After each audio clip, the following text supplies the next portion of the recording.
No one wanted the rejected Omega girl at the auction until the Alpha King bought her. A Luna's Romance audiobooks, original story. Opening hello, my lovely listeners. This is Luna, and welcome back to Luna's Romance audiobooks, where even the most unwanted can become the most precious. Today's story is going to grip your heart from the very first moment. It's about a girl deemed worthless by everyone who should have protected her. It's about standing on an auction block with no one willing to claim you, until a king sees what everyone else missed. This is No One Wanted the Rejected Omega Girl at the Auction, until the Alpha King bought her. So settle in, maybe grab some tissues, and let me tell you about a woman who thought she had no value, and the king who proved her wrong. Let's begin. Prologue. The auction block was cold beneath my bare feet. I stood in the center of the platform, dressed in the plain white shift all Omegas wore for sale, and tried to keep my chin up despite the humiliation burning through me. Around me, potential buyers walked past without a second glance. Too thin, too plain, too broken. That's what they all saw when they looked at me. And they weren't wrong. Next lot! The auctioneer's voice boomed across the market square. Omega female, age 22. No pack affiliation. Recently rejected by her mate. Recently rejected. The words were clinical, sterile. They didn't capture the devastation of watching Ethan, my fated mate, my childhood love, choose my beautiful younger sister over me. She's damaged goods, someone in the crowd muttered loudly enough for me to hear. A rejected Omega isn't worth the trouble. And she's plain, not even pretty enough to be decoration. I heard her family disowned her after the rejection. Must be something wrong with her. The whispers cut deeper than any physical wound. I'd spent 3 weeks at the Omega auction house, watching other Omegas get purchased, for mates, for servants, for companions. Some went to good homes, others to questionable ones, but they all went somewhere. I was the only one who'd stood on this block day after day with no bids, no interest, nothing. Starting bid is 50 silver, the auctioneer announced without much enthusiasm. He knew no one would pay it. Silence. The crowd shifted uncomfortably. A few wolves laughed. 40 silver? The auctioneer tried again. More silence. I closed my eyes, fighting back tears. This was it. Another day of rejection. Another day of being unwanted. The auction house would keep me another week, then lower the price again. And again, until eventually I'd be given away for free to whoever would take me. Or worse, sent to the labor camps where unwanted Omegas were worked until they broke. 20 silver! The auctioneer's voice was desperate now. Surely someone wants a young, healthy Omega. She's not healthy, someone called out. She's rejected. Her wolf is probably damaged. They were right about that, too. My wolf had retreated deep inside after Ethan's rejection, barely a whisper in my mind. 10 silver! Final offer before we move on! I waited for the inevitable silence. Instead, a voice cut through the crowd, deep, commanding, absolute. 1,000 gold pieces. The entire marketplace went silent. Even I opened my eyes in shock. A man stood at the edge of the crowd. No, not a man. An alpha. The kind that made other alphas bow. He was tall, well over 6 feet, with broad shoulders, and the kind of presence that demanded attention. Dark hair, sharp features, and eyes the color of ice, pale blue that seemed to glow in the afternoon sun. He wore expensive clothing, black on black, clearly tailored, with a silver wolf emblem at his collar that I recognized. The royal crest. Your Majesty! The auctioneer nearly fell over himself bowing. We didn't know you were attending today's auction. Clearly. The man's icy gaze never left me. I made an offer. Do you accept? Of course. But Your Majesty, are you certain? This Omega is mine. The single word carried such possessive authority that several wolves in the crowd actually stepped back. Now complete the sale before I reconsider, and take her anyway. The auctioneer scrambled to comply, and within minutes, ownership papers were signed and gold changed hands. The Alpha King of the Northern Territories had just bought me, for a fortune, and I had no idea why. He climbed the steps to the auction block, his movements fluid and predatory. Up close, he was even more intimidating, and breathtakingly handsome in a cold, harsh way. "Can you walk?" he asked, his voice gentler than I expected. I nodded, not trusting my voice. "Then come, we're leaving." "Wait, I don't understand. Why did you—" "Because no one else would." His ice blue eyes met mine. "And because you're mine. I don't even know you." "You will." He offered his hand. "My name is Riker Frost, Alpha King of the Northern Territories. And you are?" "Lyra." My voice came out barely above a whisper. "Lyra Thorne." "Lyra." He said my name like he was tasting it. "Are you coming willingly, or do I need to carry you?" Pride made me straighten my spine. "I can walk." "Good." His hand settled on my lower back, warm despite his name. "Let's go home." As we walked through the crowd, I heard the whispers. The Alpha King bought the reject? Why would he waste a fortune on her? She must have some hidden value we don't see. I wondered the same thing, because I knew I had no value. My own mate had made that clear when he rejected me for my prettier, more charming sister. So why would a king spend 1,000 gold on damaged goods? I was about to find out. Chapter 1. The journey to the Northern Kingdom took 2 days. 2 days of traveling in a luxurious carriage, of Riker treating me with careful courtesy that I didn't understand, of my confusion growing with every mile. He didn't touch me beyond what was necessary, didn't demand anything, just existed near me with a watchfulness that should have been unsettling, but somehow wasn't. "You're staring," I said on the second day, unable to take the silence anymore. "You're beautiful. I enjoy looking at you." I nearly laughed. "I'm not beautiful. I'm plain. Everyone says so." "Everyone is blind." His ice blue eyes were intense. "You have delicate features, expressive eyes, and a quiet strength that's far more appealing than conventional beauty. You paid 1,000 gold for me. You don't have to flatter me." "I don't flatter. I speak truth." He leaned back against the carriage seat. "Tell me about yourself, Lyra. Not the rejection, the real you." "There's not much to tell. I'm nobody, an omega from a small pack who wasn't good enough for her own mate." "He rejected you?" I nodded, the old wound aching. "His name was Ethan. We'd been together since we were 15. Everyone assumed we'd mate when we came of age. I twisted my hands in my lap, but when we turned 18 and the bond formed, he said I wasn't enough, that I was too quiet, too plain, too boring. He's a fool. He chose my sister, Chloe. She's everything I'm not. Beautiful, charming, confident. They mated 2 weeks after he rejected me." Riker's jaw clenched. "And your family?" "Sided with them. Said I should be happy for Chloe. That I was being selfish for not accepting the rejection gracefully." Tears burned behind my eyes. They disowned me when I couldn't pretend to be happy about it. "So you ended up at the auction house." "It was either that or become a rogue. At least at the auction house I'd have shelter and food." I looked at him. "But no one wanted me. For 3 weeks I stood on that block day after day, and no one bid. Not once. Then they were all fools."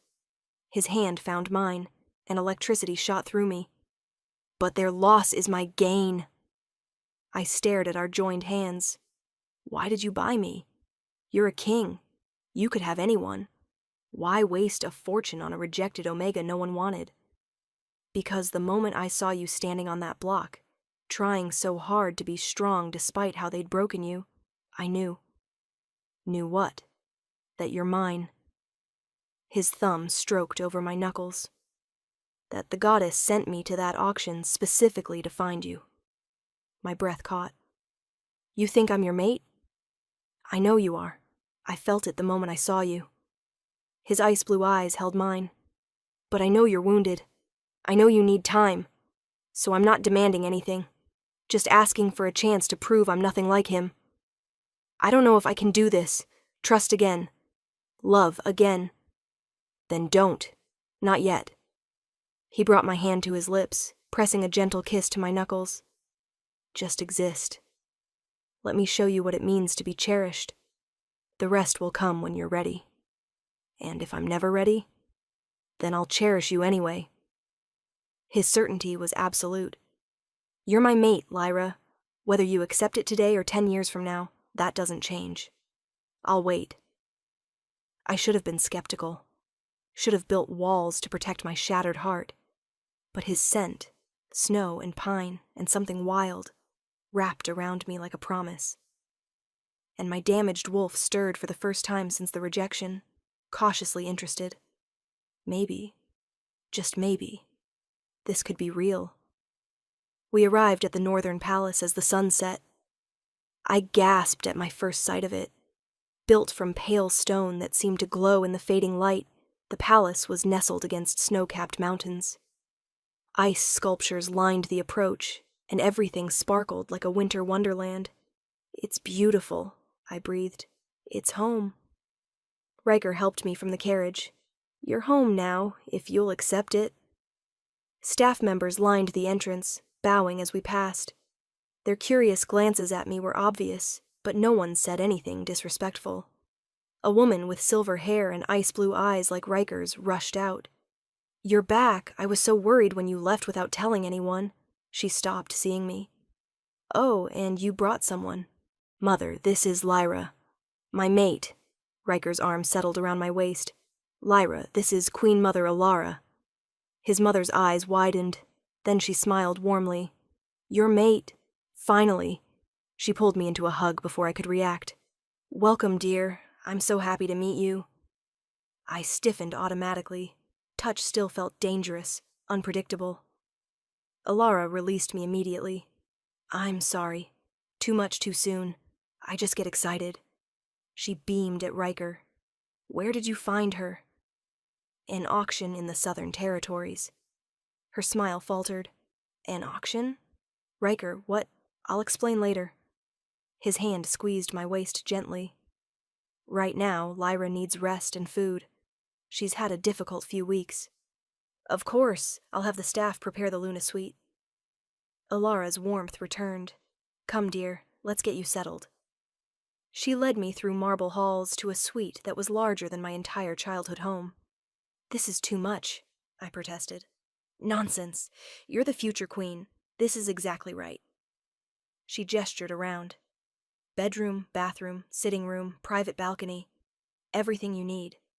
And Riker's suite is through that connecting door, though he won't use it without permission. He really bought me at an auction, I said quietly. We're not actually mates. He just felt sorry for me. Oh, sweetheart. Alara took my hands. My son doesn't do pity, and he certainly doesn't spend 1,000 gold on it. If he says you're his mate, you are. But I've already been rejected by one mate. How can I be someone else's mate, too? Sometimes the first bond is false, the goddess's way of testing us before sending our true mate. Her smile was gentle. Give him a chance. I think you'll find he's worth it. After she left, I explored the suite in wonder. The bathroom had a tub large enough to swim in. The closet was filled with beautiful clothes in my size. The balcony overlooked mountains and forests that stretched for miles. A knock at the connecting door made me turn. Riker stood in the doorway. May I come in? It's your palace. It's your room. I need permission. He waited until I nodded. How are you finding everything? It's overwhelming. I don't belong here. You belong exactly here. With me. He crossed to me. Lyra, I know this is all moving fast. I know you're scared and confused, but I need you to know something. What? I bought you from that auction because the thought of leaving you there, unwanted, unvalued, was unbearable. But I'm keeping you because you're my mate. My choice. My future. His hands framed my face gently. Give me time to prove it. Why do you want me? I'm damaged, broken. My own mate didn't want me. He wasn't your mate. He was a mistake the goddess allowed so you'd be free when I found you. Riker's thumb brushed away a tear I didn't know had fallen. You're not damaged, you're wounded. There's a difference, and wounds heal. What if mine don't? Then I'll love you wounded. His certainty stole my breath, but they will heal, because you're stronger than you know. He kissed my forehead, gentle, reverent, and left before I could respond. I touched my forehead where his lips had been, my heart racing. No one had ever looked at me the way Riker did, like I was precious, valuable, wanted. It terrified me, but it also made me hope, and hope, I was learning, could be more dangerous than any rejection. Chapter 2. I woke to sunlight streaming through windows I'd forgotten to close. For a moment, I panicked. Where was I? This wasn't the auction house dormitory. Then I remembered. The Northern Palace. Riker. Everything. A soft knock came at the door. "Come in," I called, expecting a servant. Instead, Riker entered carrying a breakfast tray. "Good morning." His smile was warm. "I thought you might want to eat before facing the palace. You brought me breakfast?" "I wanted to. Is that okay?" I nodded, still processing the sight of an Alpha King playing servant. He set the tray on the small table by the window. Toast, eggs, fruit, tea. I wasn't sure what you liked. "This is perfect, thank you." I joined him at the table. "Don't you have king things to do?" "I delegated for the morning. You're more important than border disputes and budget meetings." He watched me eat with satisfaction. "Sleep well?" "Better than I have in weeks." The admission surprised me. "The bed is incredibly comfortable." "Good. You needed rest." He poured tea for both of us. "I thought today I could show you around the palace, introduce you to key staff, help you feel more settled." "Don't you need to introduce me to your council? Make some kind of announcement?" His expression darkened slightly. "The council will meet you when you're ready, not before." "You're hiding me." "I'm protecting you." He reached across the table, taking my hand. "You've been through enough. I won't throw you to political wolves until you're strong enough to handle them." "I'm not that fragile. You're healing. There's a difference." His thumb stroked over my knuckles. "Let me take care of you, Lyra. Just for a little while." Part of me wanted to argue, to prove I was strong, capable, not some delicate flower needing protection. But another part, the part that was still wounded and scared, desperately wanted to let someone else carry the burden for once. "Okay," I whispered. His smile was brilliant. Riker kept his word about the tour. He showed me everything. The throne room with its ice-carved pillars, the library that held thousands of books, the gardens that bloomed despite the northern cold thanks to magical warming spells. "This is my favorite place," he said, leading me to a secluded garden. "My father built it for my mother, somewhere she could escape when court politics became too much." The garden was stunning. Flowers in shades of white and blue, a small fountain, benches tucked into private corners. "It's beautiful. It's yours now, if you want it. Your sanctuary." He gestured around. "No one comes here without permission from the family." "Why are you being so kind to me?" "Because you're my mate. Because you deserve kindness." He moved closer. "Because every time you look surprised that I'm treating you with basic decency, it makes me want to hunt down everyone who made you feel worthless and show them exactly how wrong they were." The fierce protectiveness in his voice made my heart race. "You barely know me." "I know enough. I know you're stronger than you think. I know you survived rejection and abandonment and still managed to keep your kindness intact." His hand cupped my face. "I know when you smile. Really smile. It's like the sun breaking through clouds." "Riker, I know I'm pushing. I'm sorry. He stepped back, giving me space. "I've been waiting my whole life for my mate. Now that I've found you, it's hard to contain how I feel." "What do you feel?" "Like I'd burn down the world to keep you safe. Like your happiness matters more than anything. Like He stopped himself. Like I'm falling in love with you faster than I probably should. My breath caught. You don't love me. You don't know me. Then let me know you. His ice blue eyes were intense. Tell me everything. Your favorite color. Your dreams. What makes you laugh? What makes you cry? Let me learn every part of you. Why? Because you're mine, Lyra, and I take care of what's mine. The possessiveness should have bothered me. Should have felt suffocating after Ethan's controlling behavior. Instead, it felt safe, like having someone in my corner for the first time in my life. My favorite color is purple, I heard myself say. I dream of having a small cottage with a garden. Books make me laugh, and I cry when I see injured animals. His smile was soft. Tell me more. So I did. We spent hours in that garden, talking. I told him about my childhood dreams of becoming a healer, about the books I loved, about the little things that brought me joy. And he listened. Really listened, like every word mattered. You should pursue healing, he said when I mentioned it. The palace has an excellent medical wing. I'm sure they'd welcome your help. I'm not trained. Then we'll train you, whatever you want, Lyra. Whatever makes you happy. Why do you care about my happiness? Because your happiness is my happiness. He pulled me closer. I know that sounds impossible. We just met. But the mate bond, it's already forming. I can feel it. Can't you? I could. That golden thread between us, fragile but growing stronger. It terrified me. I'm scared, I admitted. Of what? Of trusting you, of letting myself hope, of getting hurt again. Then don't trust me yet. Don't hope yet.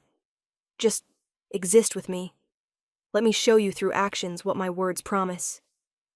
His forehead rested against mine. I'll earn your trust, Lyra. However long it takes. Looking into his ice blue eyes, I wanted to believe him. Wanted to think this could work. But my shattered heart whispered, everyone leaves. Everyone hurts you. Don't forget. I just had to figure out which voice to listen to. Chapter 3. The next week passed in a blur of learning to navigate palace life. Riker introduced me to key staff members, the head housekeeper, the chef, the guards. Everyone treated me with respect, though I caught curious glances. The king's mysterious mate, bought from an auction. The whispers followed me everywhere. Don't listen to them, Alara advised one afternoon over tea. They're just curious. Give them time to know you. What if they're right to question? What if I don't belong here? Oh, sweetheart, she squeezed my hand. You belong wherever my son says you belong. And he's been quite clear. You're his mate, his queen. End of discussion. But I'm nobody, a rejected Omega from a small pack. You're Lyra, Riker's mate, future queen of the Northern Kingdom. That's not nobody. I wanted to believe her, but years of being told I wasn't enough had left deep scars. That evening, Riker found me in the library. There you are. I've been looking for you. Sorry, I got lost in a book. I showed him the medical text I'd been reading, learning about healing herbs. You're serious about the training? He sounded pleased. You said I could pursue it. I want to be useful. You're already useful. You make me smile. You remind me there's more to life than politics and border disputes. He pulled me to my feet. Come with me. I want to show you something. He led me through the palace to a wing I hadn't explored yet. This was supposed to be the Queen's wing, he explained. My mother designed it but never completed it after my father died. I thought, if you want, we could finish it. Make it yours. The wing was beautiful, even incomplete. Large windows, unfinished frescoes, rooms that could become anything. A healing clinic, I breathed, seeing the potential. We could make it a healing clinic, for pack members who need care. We could make it whatever you want. His arms wrapped around me from behind. This is yours, Lyra. Your space, your purpose, your legacy. You'd really let me turn part of the palace into a clinic? I'd help you build it. He nuzzled my neck, and I shivered. Whatever you dream, I'll make it reality. No one had ever offered me that before. The freedom to choose, to dream, to build something of my own. Thank you, I whispered. Thank you for letting me give you this. He turned me to face him. Can I kiss you? My heart raced. We'd shared small touches, gentle affection, but nothing more. Why are you asking? Because I need your permission, your enthusiastic consent. Anything less is unacceptable. The contrast to Ethan, who'd taken what he wanted without asking, was stark. Yes, I breathed. You can kiss me. He did, slowly and gently, like I was precious. The mate bond flared between us, warm and perfect.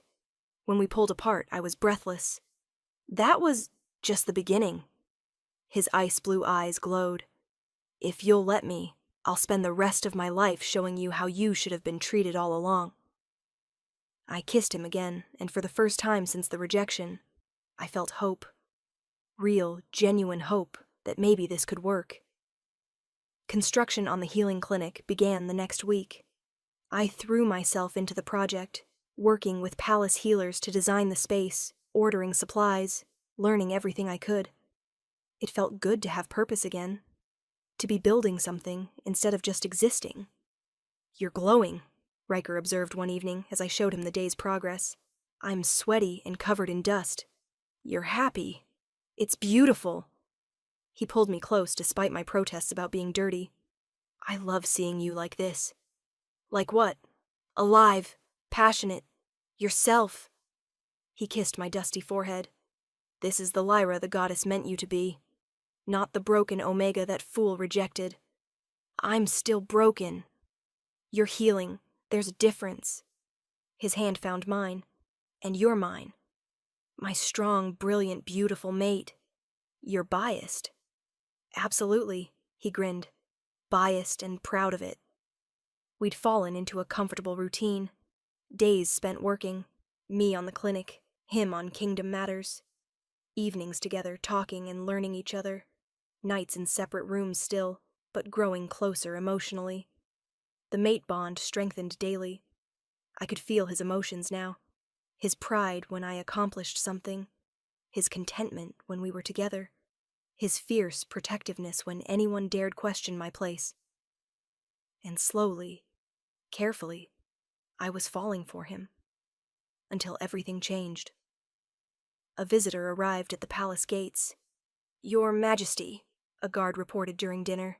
There's an alpha here demanding to see you. Says he's from the Crescent Pack. Crescent Pack. My old pack. My blood turned to ice. Tell him I'm not available, Riker said coldly. He says he won't leave until he speaks with the Luna.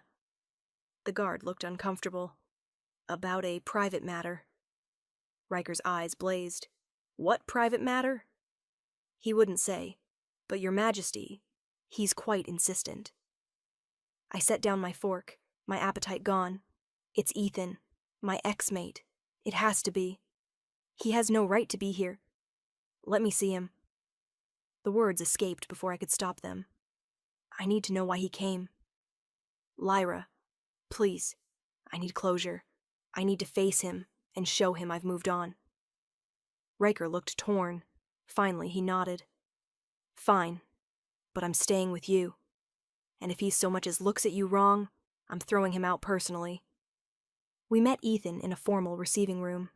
He looked the same, handsome, confident, arrogant.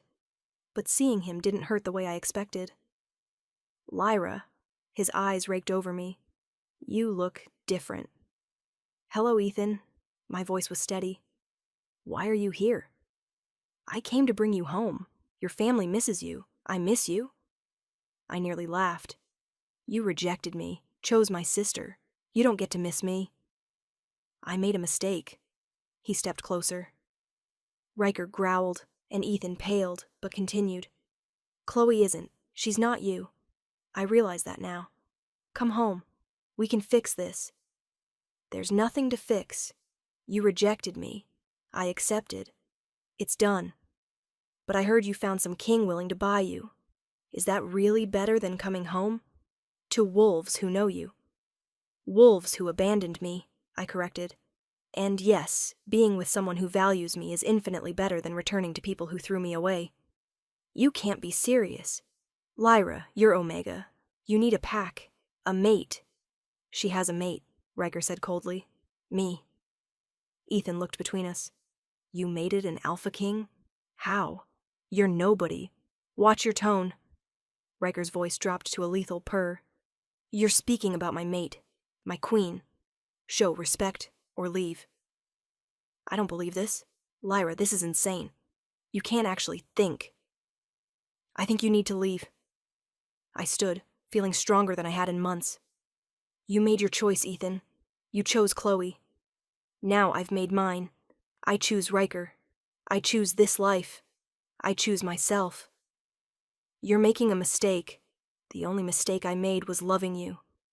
I moved to Riker's side. Guards, please escort Alpha Ethan from the palace. He won't be returning. As guards led him away, still protesting, I felt a weight lift from my chest. Are you okay? Riker asked softly. I'm perfect. And I meant it. He doesn't affect me anymore. It's real. And he can't touch it. Riker pulled me into his arms, holding me close.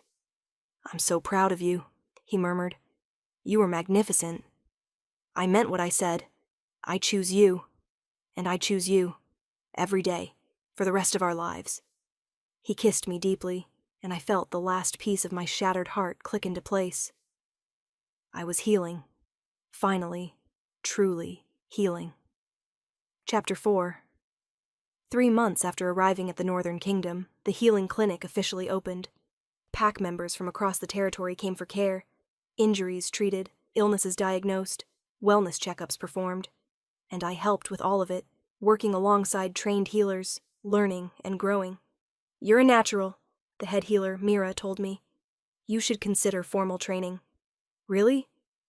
Really, you have the gift, Lyra. The patients trust you, respond to you.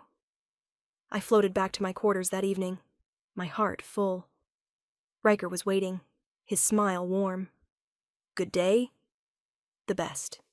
Mira thinks I should train formally as a healer. Then you should. He pulled me close. I'm proud of you, love. You've built something amazing. We built it. You gave me the space, the resources. You gave it life, purpose, heart. He kissed me softly.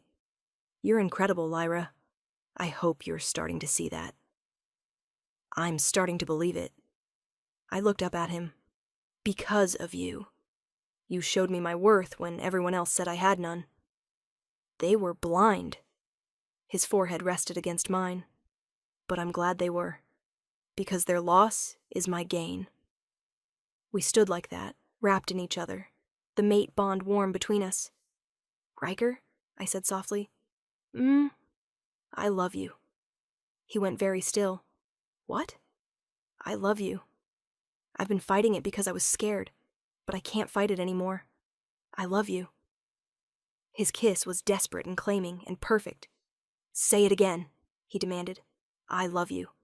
Again. I love you, Riker Frost, my alpha, my mate, my king. He swept me into his arms, carrying me toward the bedroom. I love you, too, he said against my lips. So much it terrifies me. You're my everything, Lyra. Show me, I whispered. He did thoroughly and tenderly, claiming me in every way as his mate. When we finally collapsed together, both breathless, the mate bond was complete, golden and perfect and unbreakable. Mine, he murmured. Yours, I agreed. Always yours. We fell asleep tangled together, and for the first time in my life, I felt completely safe, completely loved, completely wanted. The formal mating ceremony was held a month later. I wore a dress of ice blue silk, and Riker wore traditional northern ceremonial garb, black and silver. The entire kingdom attended, packing the great hall to witness their king claim his mate. You're nervous, Riker observed as we prepared to enter, terrified. What if I mess up the words? What if I trip? What if... What if you just be yourself? He smiled. That's all I need. Just you, Lyra. Being you. The ceremony was beautiful. Traditional vows were exchanged. The mate mark was given. Riker's teeth sinking into my neck in front of hundreds, claiming me publicly as his.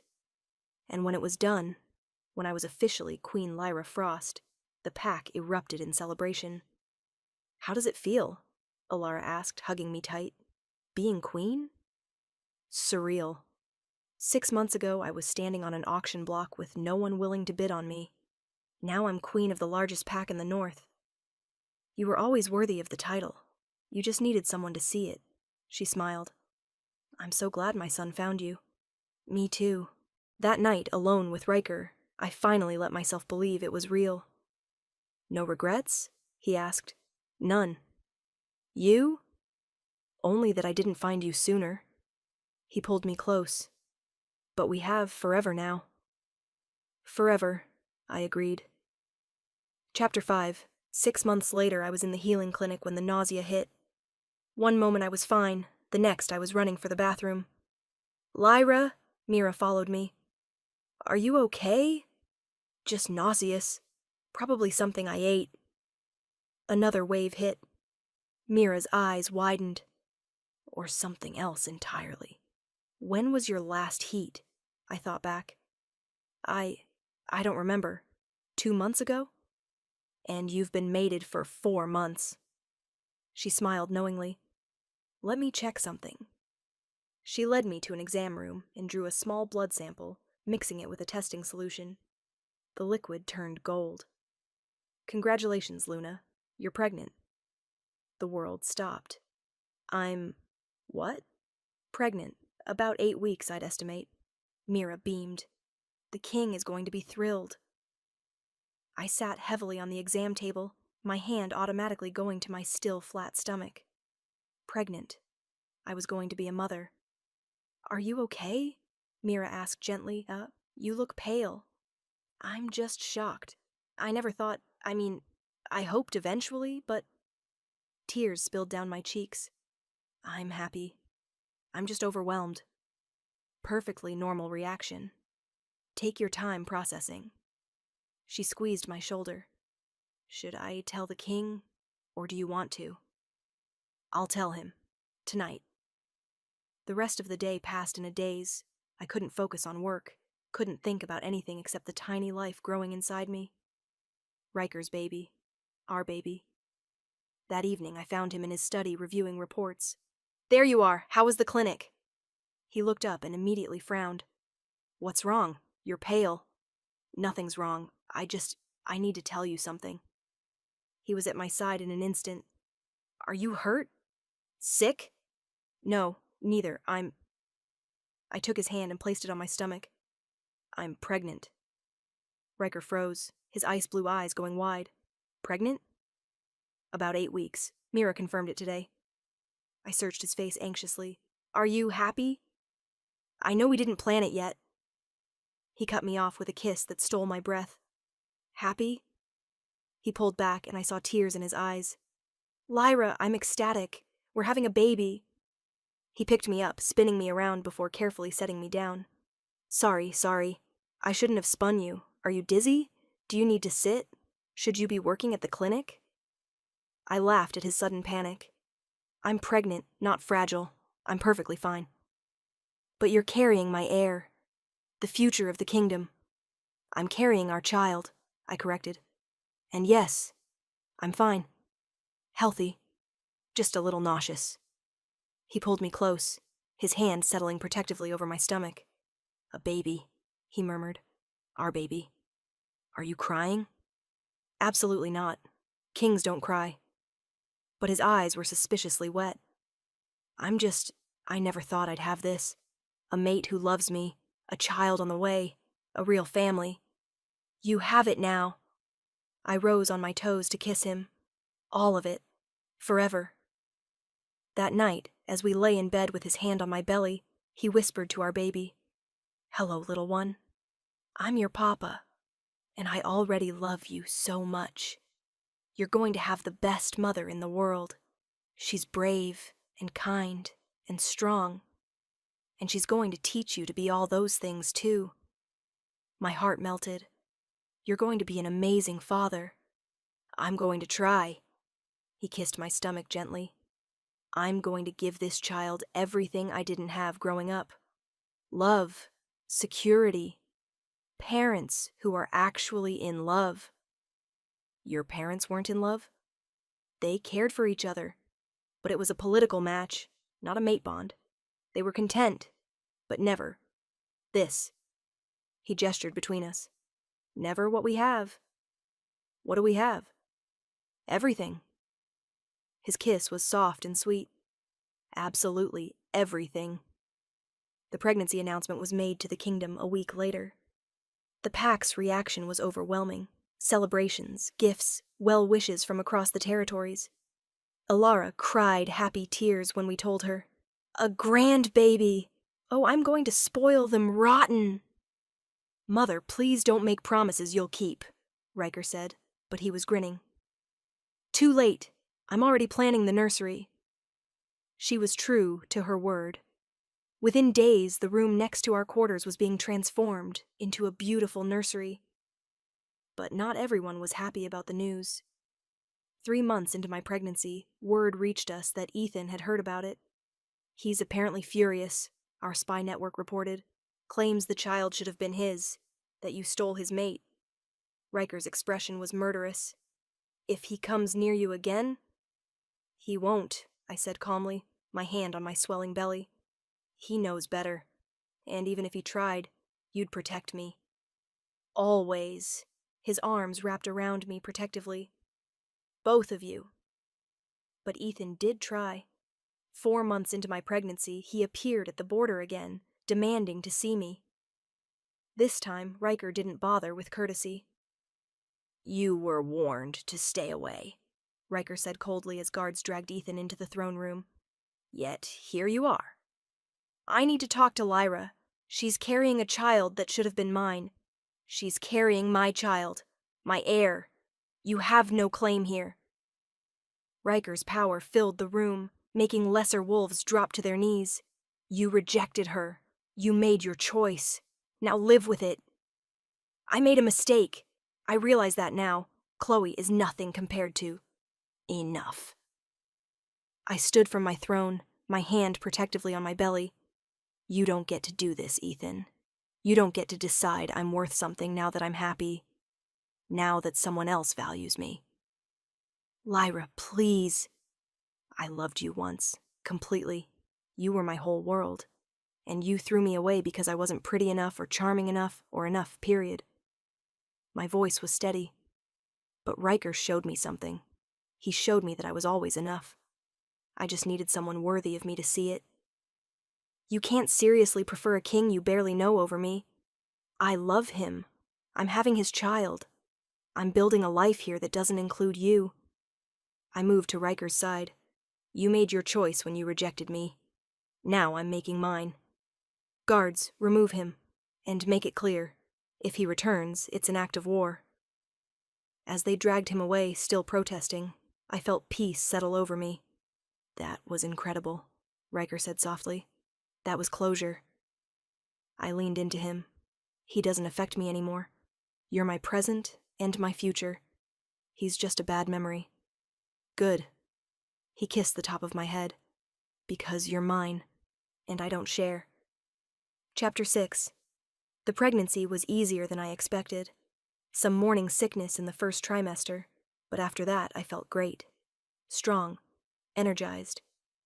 I continued working at the clinic well into my second trimester, only stopping when Riker and Mira both insisted I needed rest.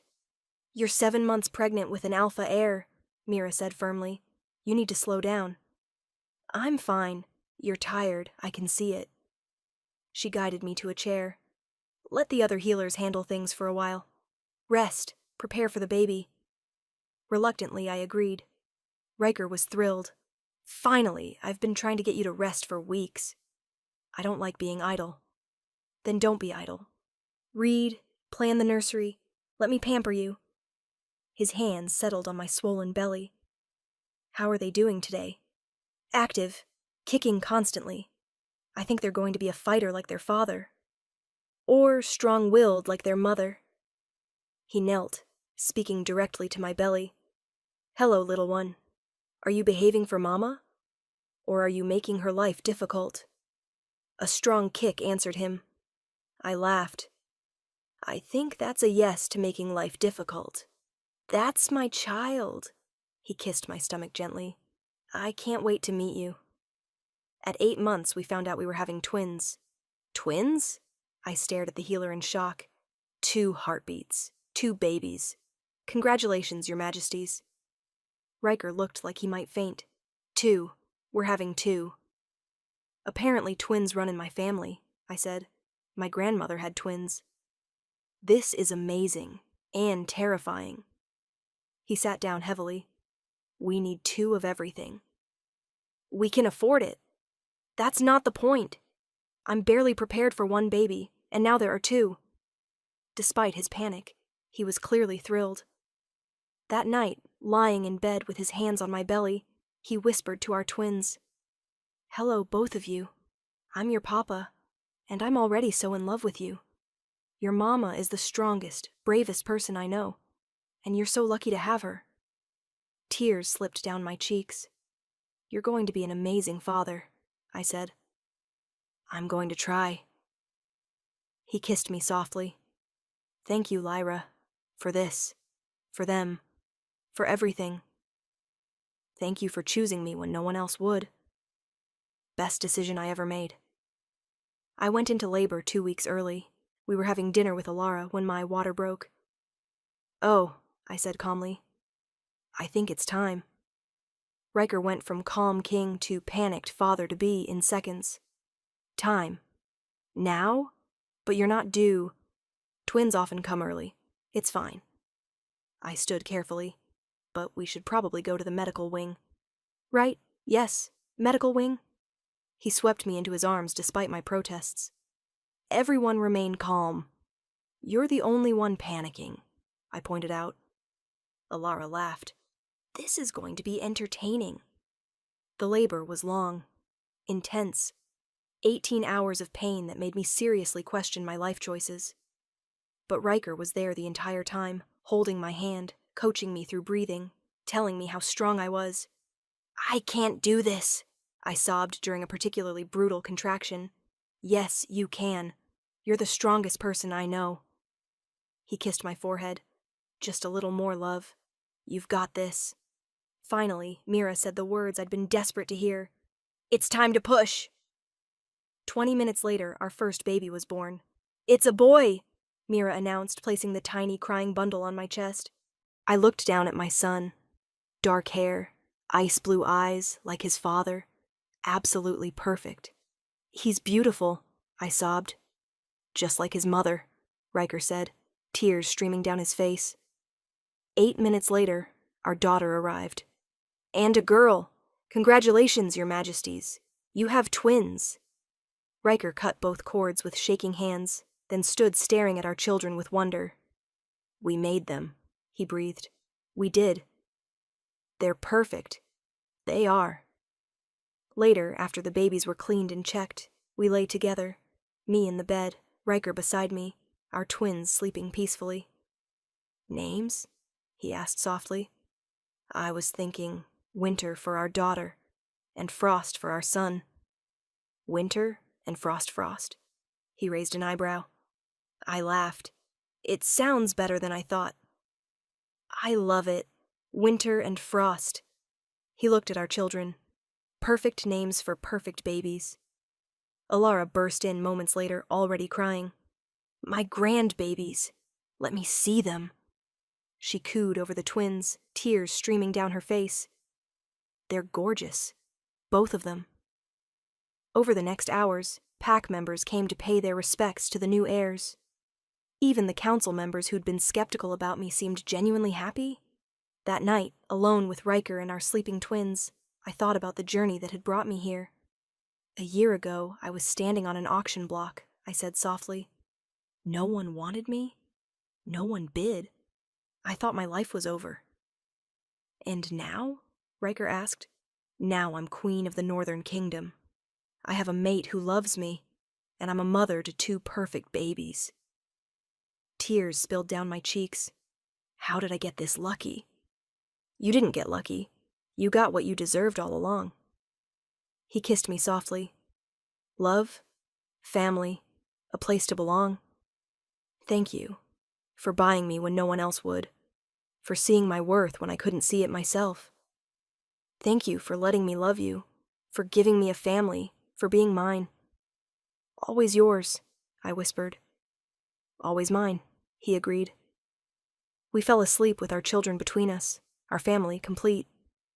Chapter 7, 2 years later. Mama, Frost took my toy. Did not. Did too. I looked up from the medical report I was reviewing to see my 2-year-old twins arguing over a stuffed wolf. Let's use our words, I said calmly. Winter, did you ask to share? My daughter, already showing alpha tendencies, crossed her arms. He doesn't share. Did you ask nicely? No. And Frost, did you take without asking? My son's ice-blue eyes filled with tears. I wanted to play. I know, sweetheart, but we ask first. I knelt to their level. How about you both play together? Fine, Winter grumbled. Crisis averted, I returned to my work. The healing clinic had expanded significantly. We now had 5 healers on staff, seeing hundreds of patients monthly. And I was the head healer, officially trained, certified, respected. You're glowing, Riker observed, appearing in the doorway. I'm sweaty and covered in medical supplies. You're happy. It's beautiful. He pulled me into his arms. How's the clinic? Busy. Good, I love it. And how are our little terrors? Currently fighting over toys. Again. He laughed. They get that from you. They get everything from you. The stubbornness, the ice-blue eyes. The intelligence and kindness are all you. He nuzzled my neck. Speaking of which, I have news. Good news or bad news? Good.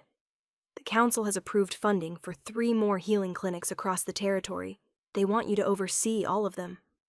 Really? Excitement bubbled up. That's incredible. You've proven that accessible healthcare improves pack strength and loyalty. They'd be fools not to expand the program. His pride was evident. My brilliant queen, changing the kingdom 1 clinic at a time. Our kingdom. We're partners in this.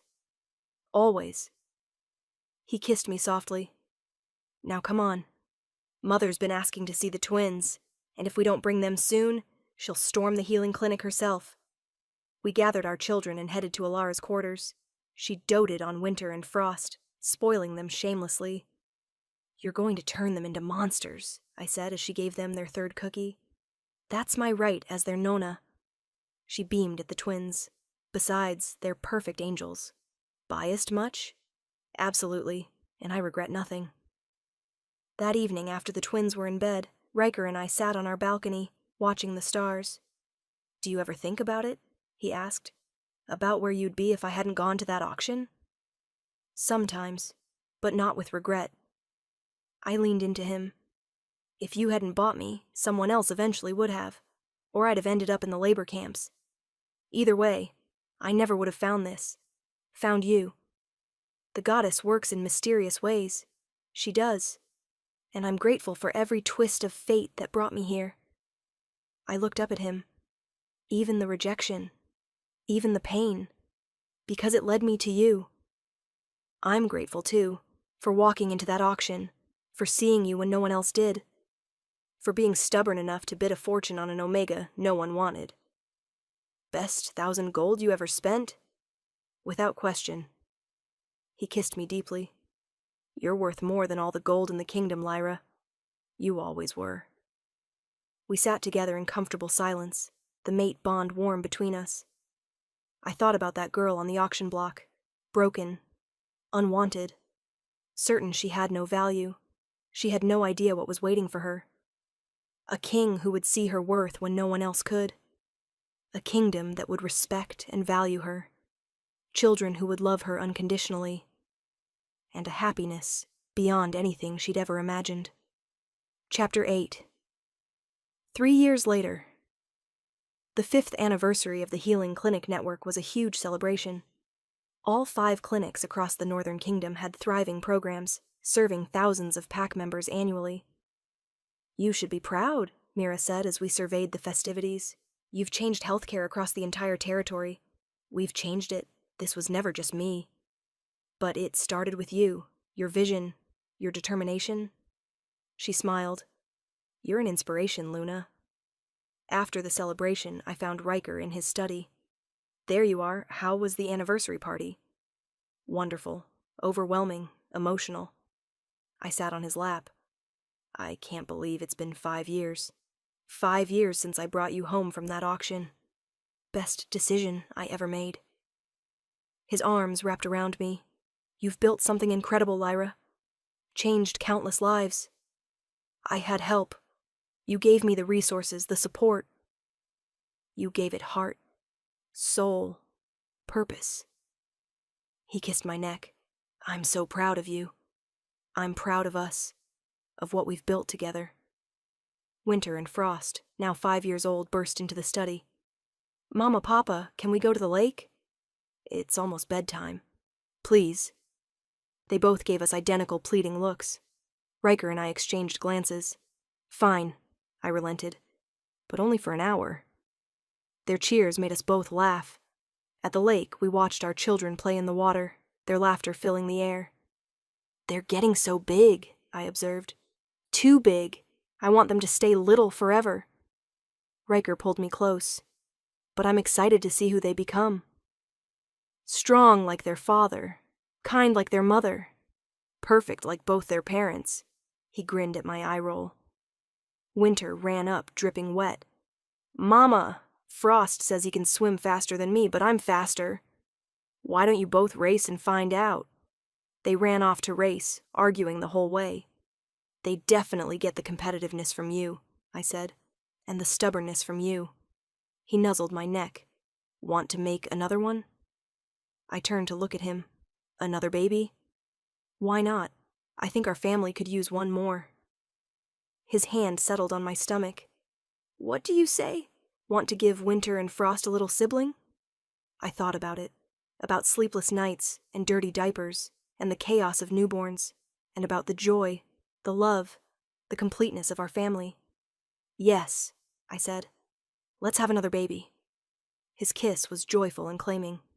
"I love you, Lyra Frost. My queen, my mate, my everything. I love you too. Forever." As we watched our children play under the setting sun, I sent up a prayer of gratitude for the rejection that had freed me to find my true mate, for the auction that had seemed like the end, but was actually the beginning, for the king who'd seen my worth when no one else would, and for this beautiful life we'd built together, fuller and richer than anything I'd ever imagined. No one had wanted the rejected Omega girl at the auction, but the Alpha King had bought her. And in doing so, he'd given her the world. Epilogue 5 years later. The royal family portrait was being painted. "Mama, do I have to sit still?" Winter, now 10, squirmed in her seat. "Yes, sweetheart, just a few more minutes." "But I'm bored."